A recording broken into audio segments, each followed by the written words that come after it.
అన్నయ్య, ఇప్పుడు కుమరకి ఎలా ఉంది? వైద్యం చేస్తున్నారమ్మా.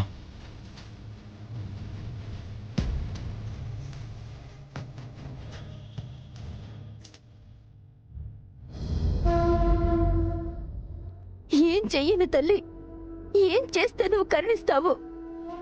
ఏం చేస్తే నా చెల్లిని బ్రతికిస్తావు?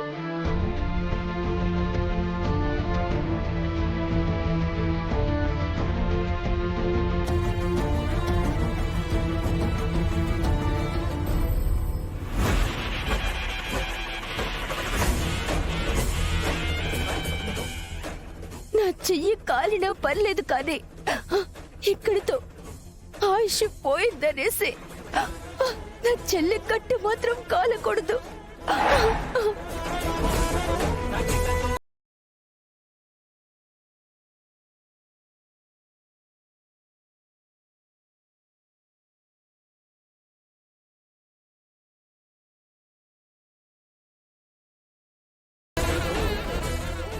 వరదరాజులు గారు సమయానికి బ్లడ్ ఇవ్వటం వల్ల పేషెంట్ బ్రతికింది.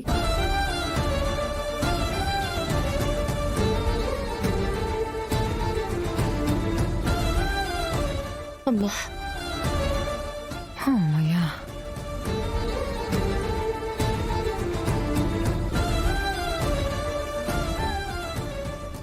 ఎప్పటికీ మీ మనసు కరగదనుకున్నాను పెద్దనాన్న, కానీ కుముదవల్లి విషయంలో మంచి పని చేశావు. ఏం మంచి పని? వాళ్ళ చెల్లి ప్రాణాలు కాపాడడం కోసం గంగ చెల్లిని బతికించాడు. అందులో గొప్పే ఉంది. ఎలాగైతేనే కుముదవల్లి ప్రాణాలకి ప్రమాదమేం లేదన్నారు కదా, అదే సంతోషం.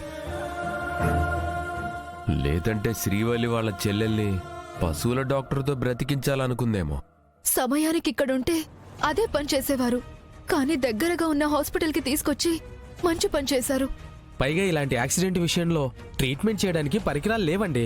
హాస్పిటల్కి తీసుకొచ్చి మంచి పని చేశారు. ఇలాంటి ఎమర్జెన్సీ ఉన్నప్పుడు ఇక్కడికే తీసుకురావాలి. పర్వాలేదు, నిజం ఒప్పుకున్నావు. లేకపోతే నేనే వైద్యం చేసి కాపాడుతానన్నట్టుగా గొప్పలు చెప్తావు అనుకున్నాను. ఒకవేళ నిజంగా కాపాడినా నేను అలా చెప్పుకోనులేండి, ఎందుకంటే అది నా వ్యక్తిత్వం కాదుగా.